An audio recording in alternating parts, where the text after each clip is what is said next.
todos, gracias por estar, Gracias. También, acá está. Sí. Bueno, no sé cómo habrá venido hoy Prat-Gay, pero anda en vehículos rápidos. Gracias por estar. Gracias. A ver, impresión en términos globales, después vamos a entrar en detalle, en términos económicos de la Argentina, hoy a 30 y, ya perdí la cuenta, 30 y largos días de cuarentena y de ahora negociación por la deuda.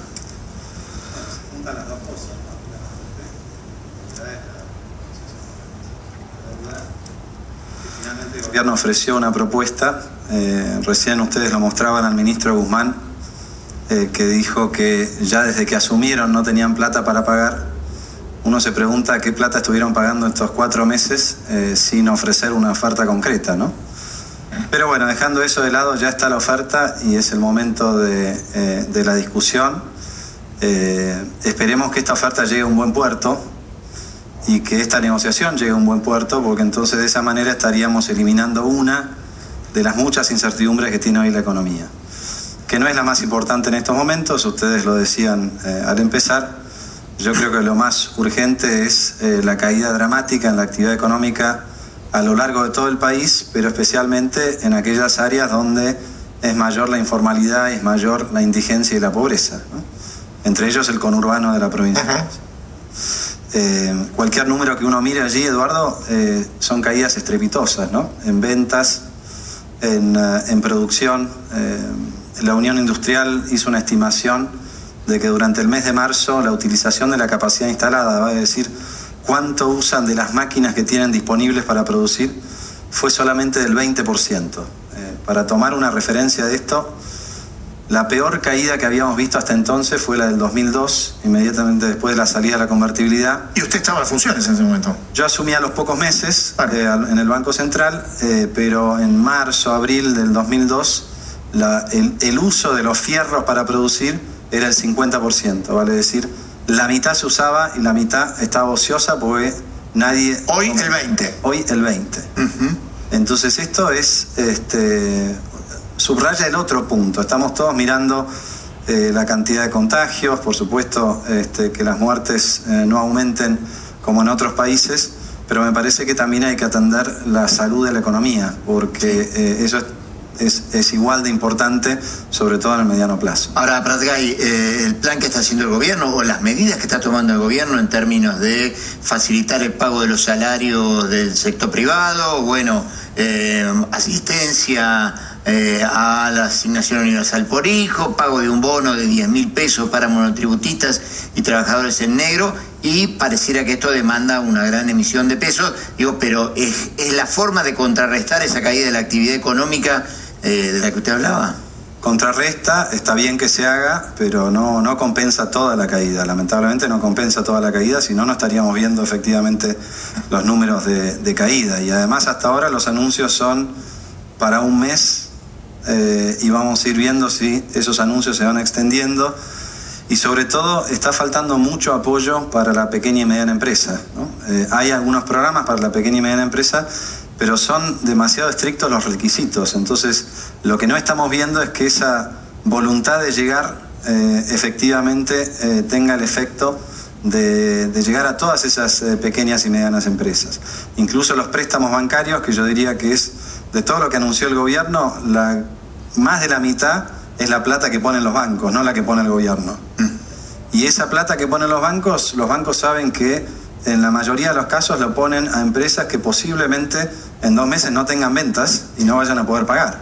Entonces me parece que falta todavía un esfuerzo mayor del gobierno por eliminar o por lo menos postergar vencimientos impositivos y por hacer todo lo posible para que esa plata que dicen que están ofreciendo llegue a donde tiene que llegar. Ahora, usted hablaba de requisitos estrictos.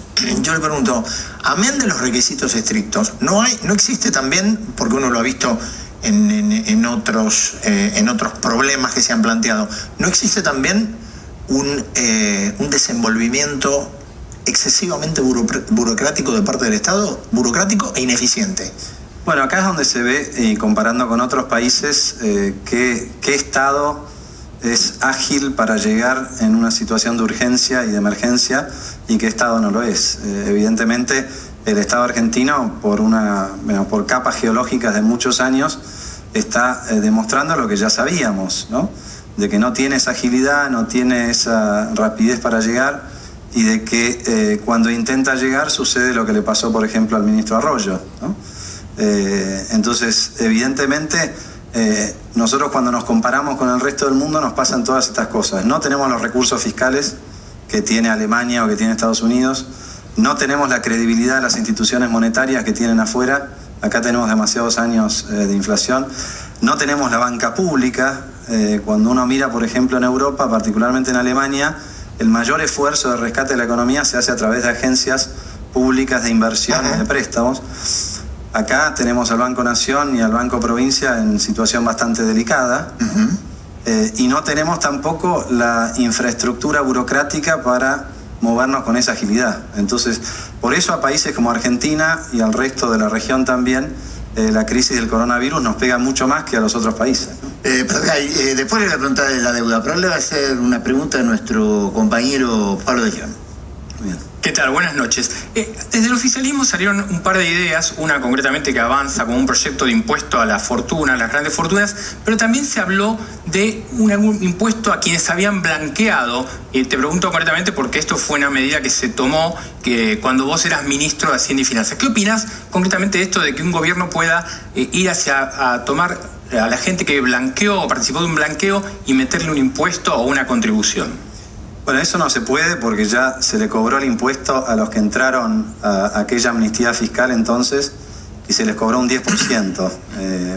Viene bien la pregunta, Pablo, para recordar que nosotros logramos recaudar $5.000 millones gracias a ese impuesto, ¿no? Y fue un impuesto que se pagó, no te voy a decir con alegría, porque nunca se paga un impuesto con alegría, pero conseguimos una recaudación que nadie esperaba, y conseguimos que se declararan activos por exactamente la misma cantidad de los activos que ya estaban declarados. Vale decir, gracias a aquel blanqueo se duplicó la cantidad de activos que empezaron a pagar impuestos y que desde entonces siguieron pagando impuestos. O sea, gracias a ese ejercicio es que hoy el gobierno recauda el doble de lo que hubiera recaudado en bienes personales, ¿no? Además, como ustedes saben, al asumir este gobierno, asumió con un aumento de varios impuestos, entre ellos un aumento a la alícuota de este impuesto en particular, ¿no? Entonces, yo creo que la discusión hay que darla, pero hay que tener mucho cuidado de no ser arbitrario, de no ser retroactivo y de no cobrar dos veces el mismo impuesto.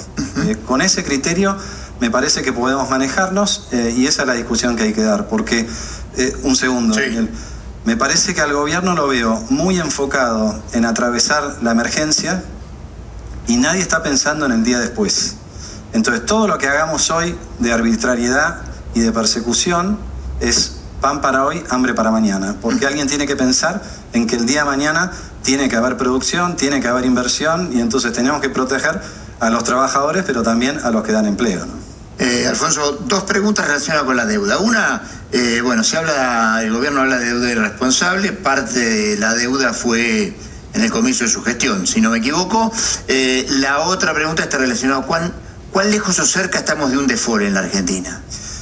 Mira, Daniel, esta semana no se pagaron los intereses de 3 bonos, ¿sí?, que emitimos nosotros en esos primeros meses del 2016, cuando yo era ministro. Y hagamos memoria, esos bonos los emitimos para poder pagar la sentencia que condenaba a Argentina por el default anterior. Vale decir, para salir del default que nos habían dicho Kirchner y Kicillof que habían resuelto y que no resolvieron, emitimos esos bonos. Y con esos bonos pagamos el default del gobierno anterior. Resulta que ahora en 4 años, pasaron solamente 4 años, y volvimos a Argentina a tropezar con la misma piedra, ¿no? Evidentemente esto es un problema que marca las dificultades que tiene Argentina hacia adelante, pero también es una reflexión respecto de qué importante es que ahora que empezó la negociación, que el ministro Guzmán la lleve a buen puerto. Es mucho más saludable para Argentina en estos momentos tener un acuerdo que no tenerlo. Y la prueba está en lo que yo les explicaba. A nosotros nos tocó resolver el default anterior. Eran 8.000 millones de dólares de deuda original que no entraron al canje del 2005 ni al del 2010. Las autoridades en su momento dijeron no entraron, ya está, no les vamos a pagar. Obviamente que no es así. Tarde o temprano los juicios avanzan y como consecuencia de esa demora en las autoridades anteriores al gobierno de Macri, esa deuda de 8.000 se transformó en algo más de 20.000 millones de dólares, con sentencia firme. Nosotros logramos bajarla a 12.000 y pagamos el 40% menos de lo que había que pagar. Pero el tiempo fue muy caro para Argentina, el tiempo de estar en default fue muy caro para Argentina y eso es algo que hay que evitar.